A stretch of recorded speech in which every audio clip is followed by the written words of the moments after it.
So we have seen the central dogma of protein synthesis, that is, from DNA mRNA is made by the process of transcription, and from mRNA the polypeptide chain, that is the protein, is synthesized by the method of translation.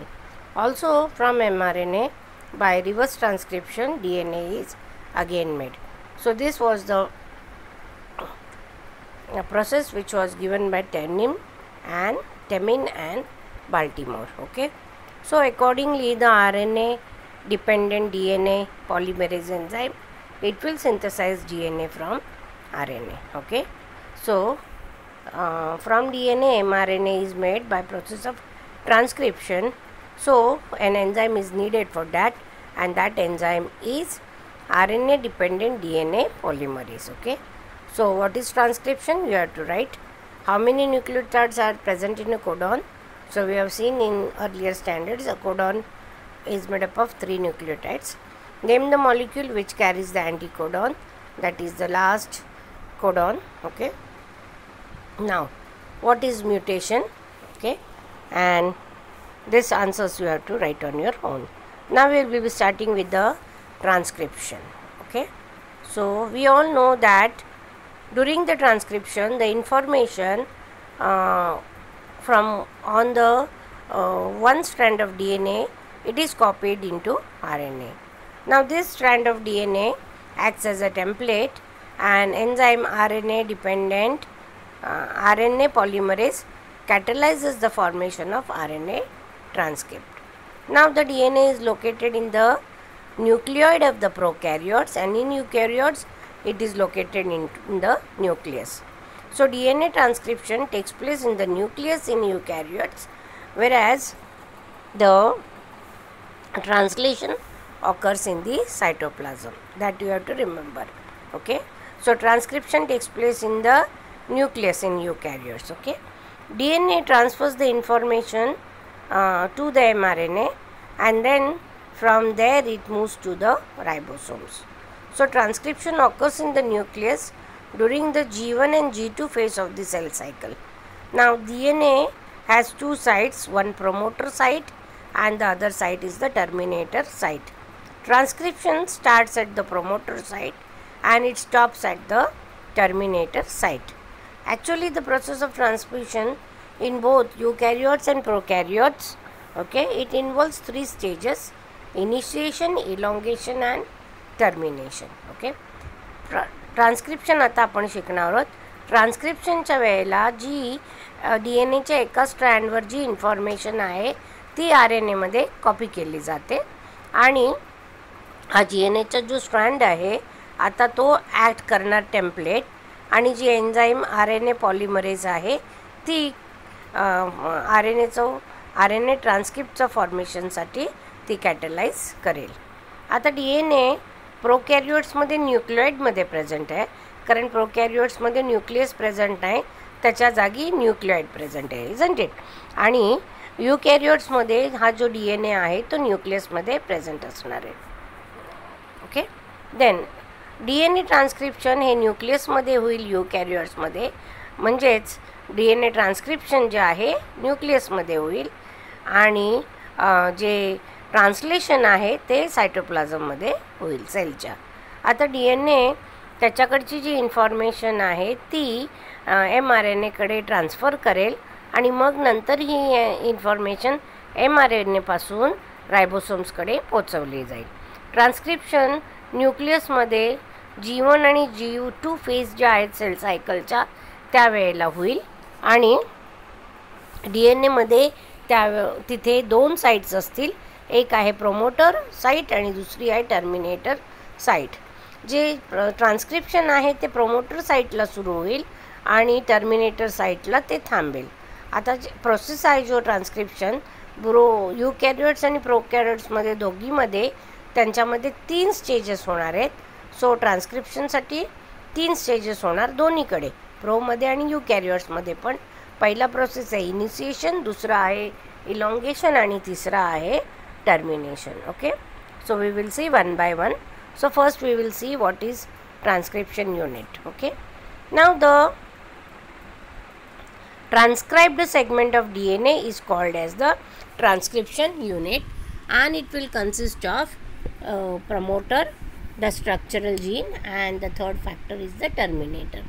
Now the two strands of the DNA in the structural gene, they show the following features.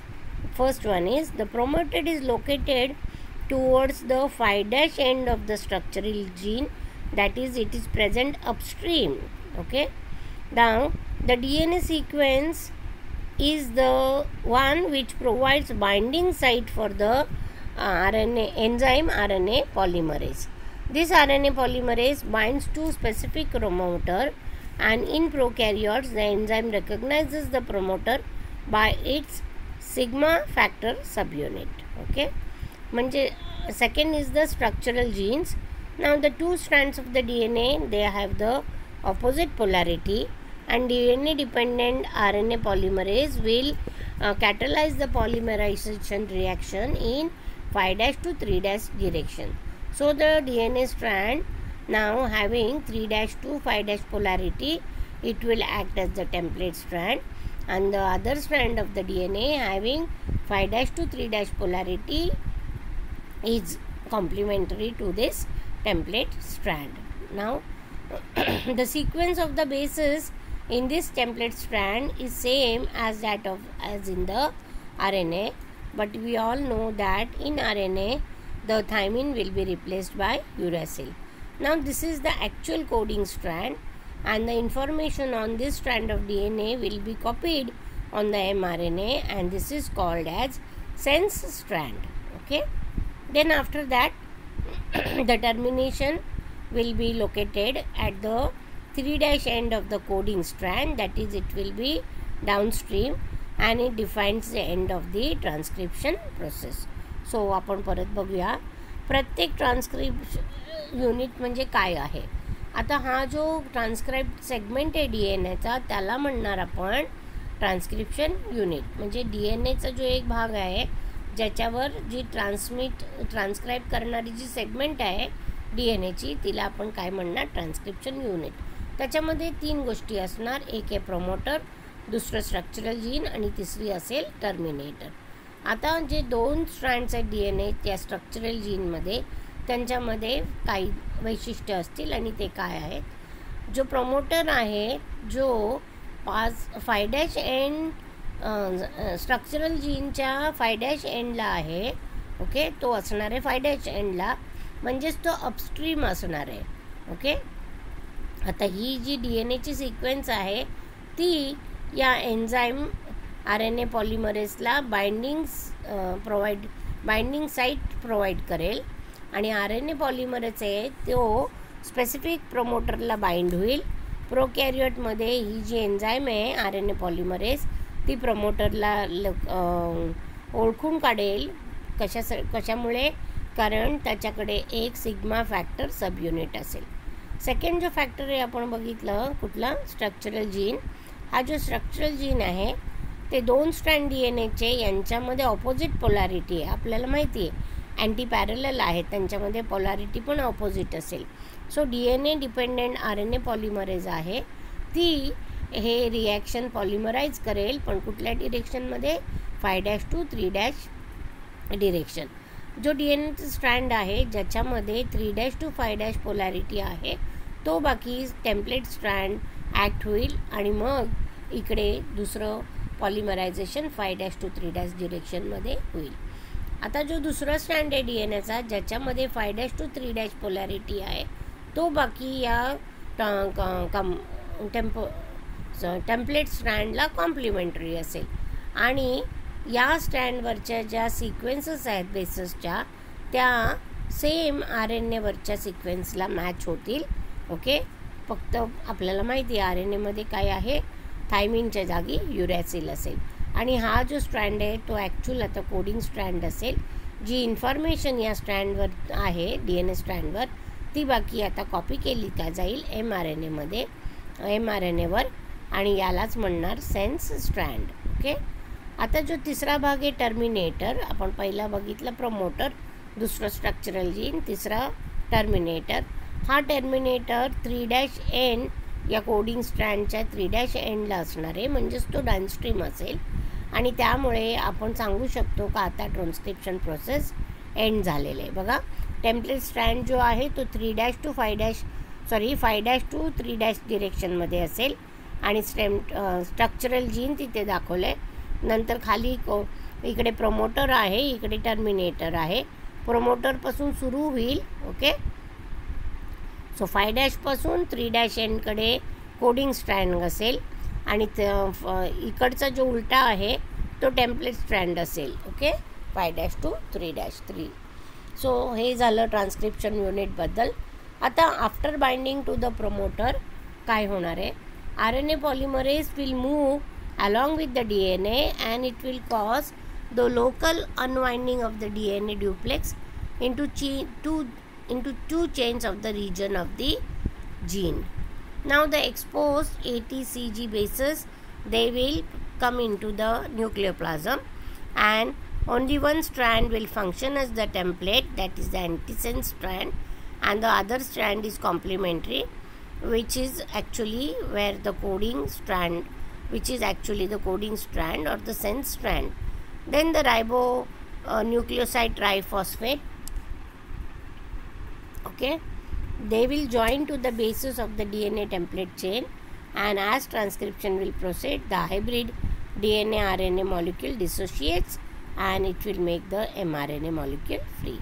म्हणजे एकदा का promoter bind झाला, RNA polymerase जो आहे तो DNA च्या along move होईल आणि त्यामुळे DNA जो आहे त्याचं अनवाइंडिंग होईल, उघडणार, आणि जे डुप्लेक्स चेन होत्या त्या 2 चेन्स त्या रिजन ऑफ जीनमध्ये तयार होतील. वाइंडिंग तुम्हाला माहिती आहे, अनवाइंडिंग म्हणजे काय ते पण माहिती आहे. सो जे आता ATCG जे बेसिस आहेत ते एक्सपोज होतील आणि त्या न्यूक्लियोप्लाझममध्ये येतील. नंतर फक्त यातला एक स्ट्रँड जो आहे तो फंक्शन करेल टेम्पलेटमध्ये, म्हणून ज्याला आपण अँटीसेन्स स्ट्रँड म्हणणार, आणि दुसरा स्ट्रँड जो बाकी असेल तो कॉम्प्लिमेंटरी आहे. ॲक्च्युली तो कोडिंग स्ट्रँड असेल, सेन्स स्ट्रँड असेल. ओके, मगाशी आपण फिगरमध्ये बघितलं होतं. आणि रायबोन्यूक्लियोसाइड ट्रायफॉस्फेट हे बेससला जॉईन होतील त्या DNA टेम्पलेट चेनच्या, आणि जसं जसं ट्रान्सक्रिप्शन प्रोसीड होईल हायब्रिड DNA मॉलिक्यूल डिसोशिएट होईल आणि मग mRNA मॉलिक्यूल आहे तो बाकी त्याच्यातून फ्री होईल. ओके, सो बघा, हा mRNA आहे आणि 5' to 3' एंडला जे सिक्वेन्सेस आहेत ते आहेत. मग हा टेम्पलेट स्ट्रँड आहे तो उलटा असणार आहे, बरोबर, अँटीसेन्स स्ट्रँड ज्याला म्हणणार. आता इकडचे जे कॉम्प्लिमेंटरी तो असणार. टेम्पलेट स्ट्रँड कसं असेल, mRNAला अगदी ऑपोजिट असेल. सी बघा, Aला T असेल, Gला C आहे, Uला परत A आहे. सो हे इकडे असणार आहे अँटीसेन्स स्ट्रँड, आणि मग इकडे परत कोडिंग स्ट्रँड DNAचा असेल. ओके, सो टेम्पलेट स्ट्रँड कसा तयार झाला आणि मग कोडिंग स्ट्रँड कसा तयार झाला, mRNA होतो आहे कसं, हे आपण या फिगरपासून समजू शकतो. ओके, सो आपण काय बघितलं, जेव्हा we will stop here only and we will continue afterwards.